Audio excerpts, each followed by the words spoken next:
Welcome to my channel.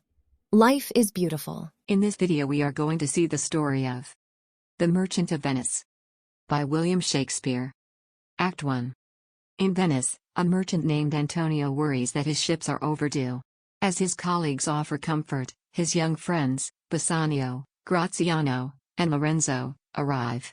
Bassanio asks Antonio for a loan, so that he can pursue the wealthy Portia, who lives in Belmont.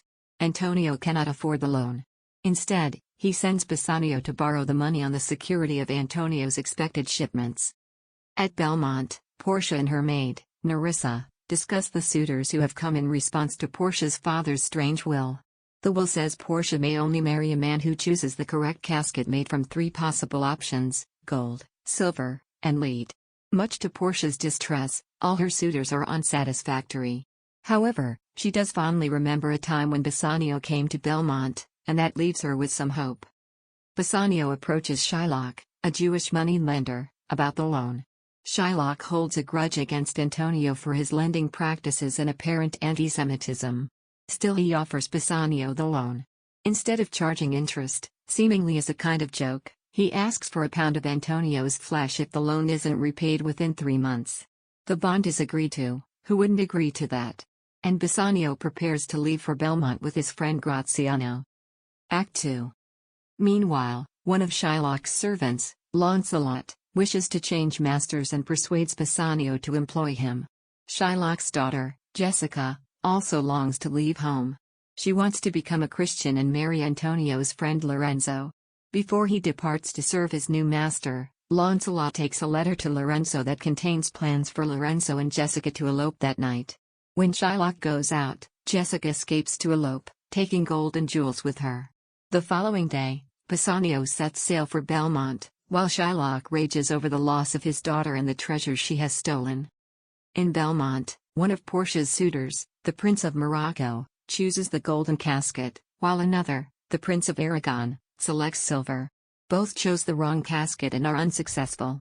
As Aragon leaves, Bassanio is announced. Portia eagerly goes to greet him. Act 3. After a few days, Shylock hears that his daughter Jessica is squandering her stolen wealth in Genoa. He begins to rail bitterly against Christians. He reminds Antonio's friends that if the loan is not repaid on time, he will insist on the original agreement of 1 pound of flesh. Back in Belmont, Bassanio chooses the lead casket, and in so doing, he wins Portia. His friend Graziano asks for Portia's maid Nerissa to be his wife. Portia gives her ring to Bassanio, making him promise never to give it to another. As Lorenzo and Jessica come to Belmont, news arrives that Antonio's ships have been lost at sea, and he is now bankrupt. They are also told Shylock insists on the fulfillment of his bond and has had Antonio arrested. Bassanio and Graziano leave in haste to help Antonio. Portia and Nerissa resolve to follow afterwards, disguised as lawyers. Act 4. In the court in Venice, Shylock demands his pound of flesh. The Duke, presiding over the court, seeks legal advice from the lawyer Balthazar, who is Portia in disguise. Portia pleads for Shylock to have mercy on Antonio. Bassanio offers his wife's money, which would more than pay the debt, but Shylock refuses to accept. Antonio's death is only prevented as Balthazar explains the bond is for flesh but not for a single drop of blood. So Shylock cannot collect the pound of flesh. For threatening the life of a Venetian, Shylock forfeits his goods to Antonio and Bassanio. Antonio refuses his share of compensation and asks for it to be put in a trust for Lorenzo and Jessica. He also demands that Shylock becomes a Christian. Broken and in submission, Shylock leaves the court. Bassanio and Graziano thank the lawyers, who ask for their rings as legal fees. Bassanio and Graziano refuse until Antonio intervenes and makes them give the rings to the lawyers. Act 5. Undisguised, Portia and Nerissa return home at night to find Lorenzo and Jessica enjoying the tranquility of Belmont. When their husbands arrive, Portia and Nerissa scold them for giving away their rings, pretending they had been given away to other women. Before long, they reveal themselves as the lawyers from the trial. Antonio receives news that his ships have returned safely after all. Looks like we didn't need to go through all this mess in the first place.